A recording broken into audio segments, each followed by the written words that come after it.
وانتي قررتي يلا نروح، يبقى هنروح. طب هتروحي ازاي؟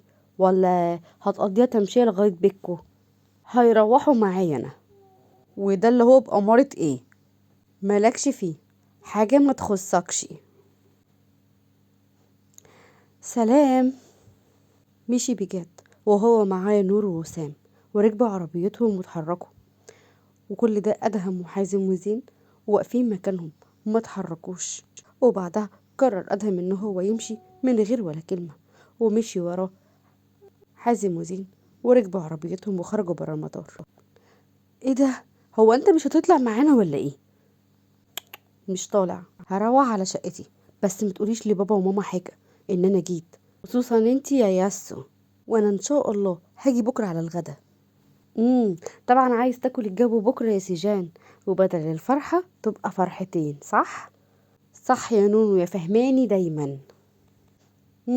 ما هو من لقى احبابه نسى صحابه، صح يا سيجان ولا ايه؟ نسيني دايما. ما اقدرش انساك يا ياسو، انتوا الاتنين اخواتي. يلا بقى اطلعوا ومحدش يجيب سيرة، تمام؟ انا هاجي بكرة ان شاء الله وهعملها لهم مفاجأة.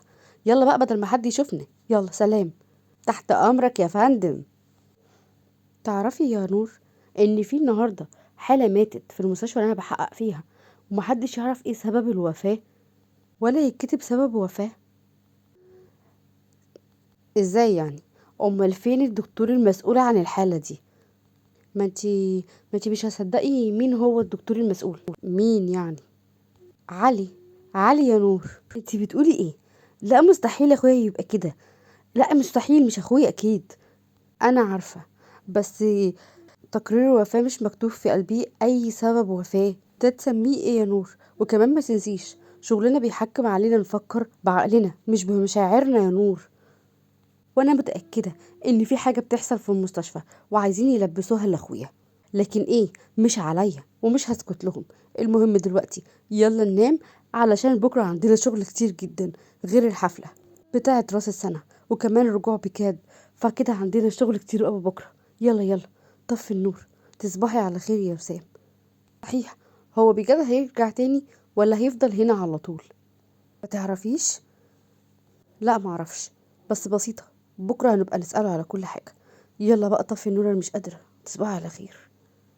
كان أدهم قاعد في غرفته وبيفكر في نور وردها عليه، وإن هي ازاي تقوله ملكش دعوة، وازاي ترد عليه بالطريقة دي، وازاي بنت ضعيفة زي نور ترد عليه كده وما تخافش منه. وفي عز ما هو بيفكر باب الأوضة يخبط ويتفتح، وتطلع أخته آية، اللي أول ما تشوفه تجري وتنط على السرير وتقعد جنبه على طول.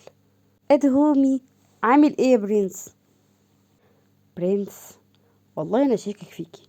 انتي بنت؟ انتي بنت انتي؟ لا مش فاكر. في ايه يا عم؟ هو الواحد ما يعرفش يفك معاك؟ طب انا غلطانه ان انا كنت جاي احكي لك على يومي وايه اللي حصل النهارده في الشركه. احكي لي احكي لي يا اللي مغلباني. بص بقى، هم عاملين مكافأة للي هيعمل تصميم جديد ومختلف للفيلا. طبعا انا عاوزه منك افكار يا بوب، وانا اديك الافكار وانتي تاخدي المكافأة من غير ما تجهود ولا تقعدي تفكري؟ لا، والله كنت متأكدة من ردك ده. من صغرك ما بتحبش ولا تساعد حد ولا حد يساعدك. انا كنت بختبرك بس يا عم. المهم، انت بقى احكي لي عن نفسك وعن شغلك وايه اللي بيحصل عندك بالظبط. مفيش عندنا م... مالك يا ابني؟ بتقطع وسكت ليه؟ مفيش عندنا قضايا كتير وحاجات مش ملاحقين عليها. دعواتك. انتوا حياتكم مملة، بس برضه فيها كده شوية اكشن كده. بص، يلا بقى انا اروح انام عشان الوقت اتاخر. تصبح على خير. خرجت ايه، ورجع ادهم تاني يسرح في ردود نور، ومتضايق لان هو لغايه دلوقتي ما لقاش اي دليل للمهمه بتاعته. لكن اكيد الفتيات لقوا، اكيد بيشتغلوا من غير ما يقولوا. الو. ايوه يا امي، عامله ايه؟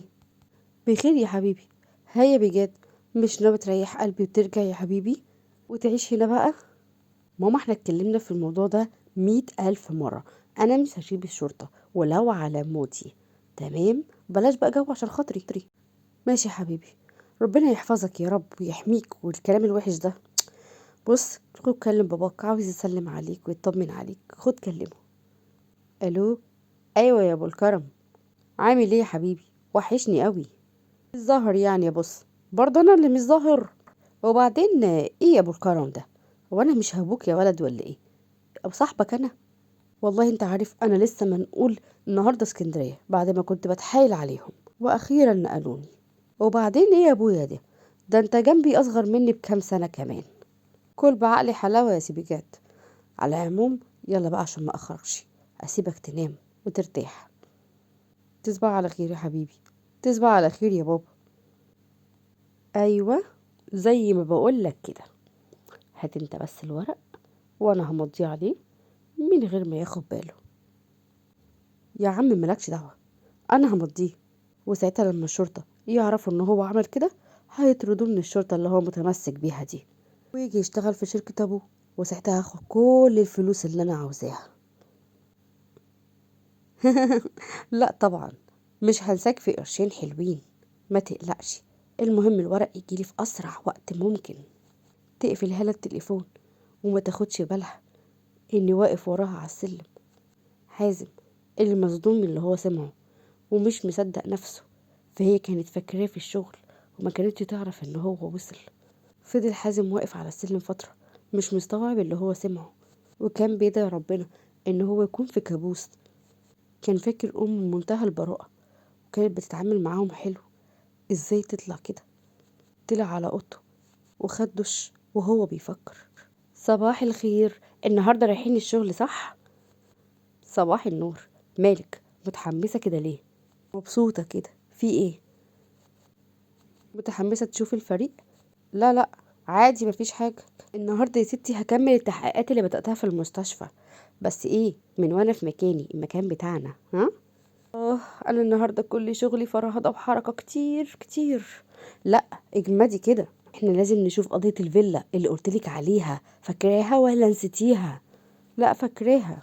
لازم نروح قبل الحفله عشان هنجتمع هنا كلنا. ما تقلقيش يا ستي، في نص النهار نخلع كده ونروح المكان دوت نبص عليه. تمام. ويجي صوت سمر من تحت وهي بتنده على البنات وتستعجلهم عشان الفطار جاهز ويلحقوا يفطروا قبل الشغل. عاش من شافكوا يا بنات. ايه؟ فينكوا؟ مالك؟ في ايه؟ مالك يا وسام؟ ايه الرد ده؟ في ايه؟ مفيش، مش في المود بس مش اكتر. الله، ما انتي كنتي كويسة فوق يا بنتي. مالك؟ ايه اللي حصل؟ انا تمام، خلينا بس نلحق نفطر عشان ننزل. ماشي؟ اوكي، بس هنتكلم ها. ممكن تفطروا وانتوا ساكتين؟ صباح الخير. والله مفيش احلى من اللمة دي. صباح النور. والله معاك حق. كل سنة وانتوا طيبين يا ولاد. خلاص النهاردة آخر يوم في السنة. سام يا بنتي، انتي زرتي أهلك؟ لا، لسه هزورهم النهاردة إن شاء الله. أنا لازم أزورهم كل أول سنة. تقلقش يا عمو. تمام، بس ما تتأخريش وما تروحيش بالليل علشان الحتة هناك مش أمان. تمام يا حبيبتي. بقول لكم عاوزين نقضي الليلة دي مع بعض، فياريت ما تتأخروش النهاردة. تعالوا بدري. والله ما تقلقش، احنا بنخلص بدري. الدور باقي عليك انت اللي دايما بتتأخر في الشغل. قول لنفسك.